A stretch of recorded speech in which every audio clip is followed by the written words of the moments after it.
Begin tayo. Mayor, anong next na priorities natin as Of course, tuloy-tuloy naman yung ating mga dating binigay sa kanilang nawala, no, for so long. Yesterday, we promised bringing back yung cake, the birthday cake ng mga senior. Ngayon, ito naman yung gusto naman namin. Yung, ang mahal kasi ng pustiso.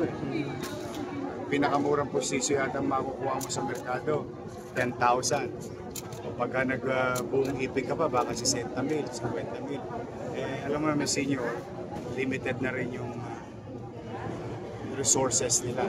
So, in our own little way, through the leadership of Manila Health Department and OSCA, and our dentists, medical frontliners, plus the private sector, combined together and bringing joy and smile for our beloved senior citizen.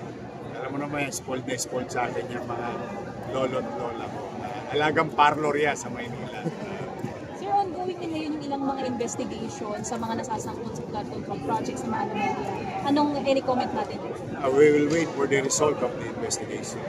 For the meantime, we are hoping that it will end well or for betterment our people. Pero for Manila, yun ang, the entire, kasi ngayon the entire country is like chaotic with regard to this issue. Kami sa Maynila talagang apektado. Kasi I hope may mauwian itong ginagawa nila.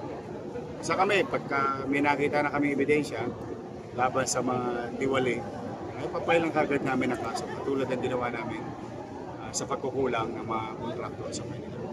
Then, i-update namin kayo in a matter of few hours, less than 72 hours, on what is our next move.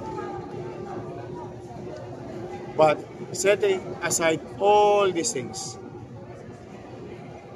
ang walang pumapansin na dapat din bigyan ng atensyon.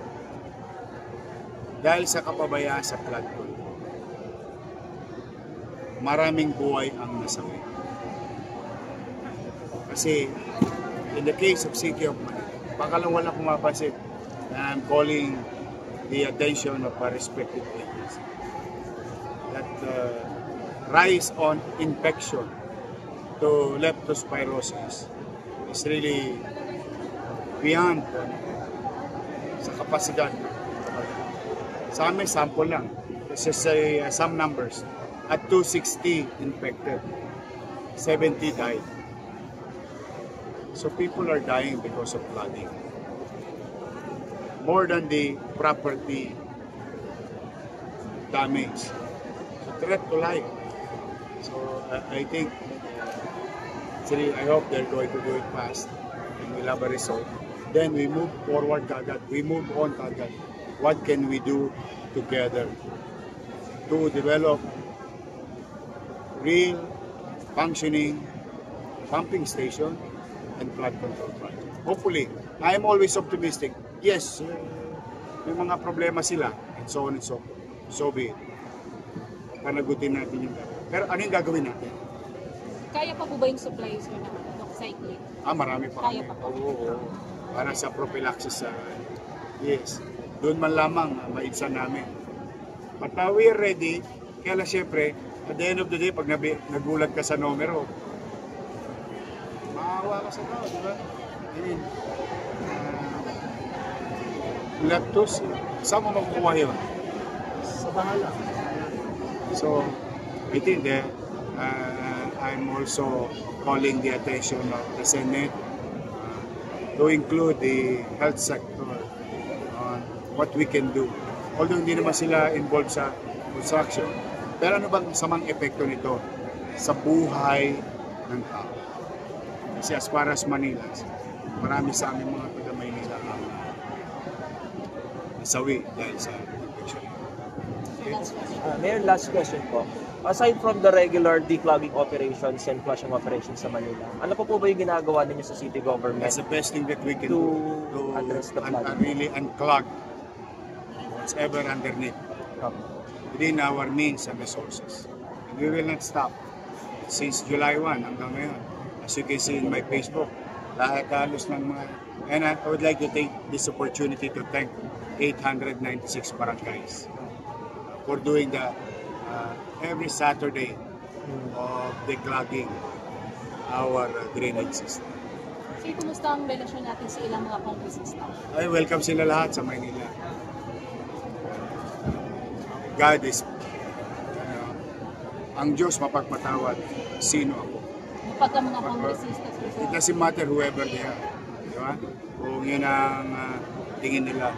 Basta ako, they can, and I can work with anybody as long as it is beneficial sa taong bayan.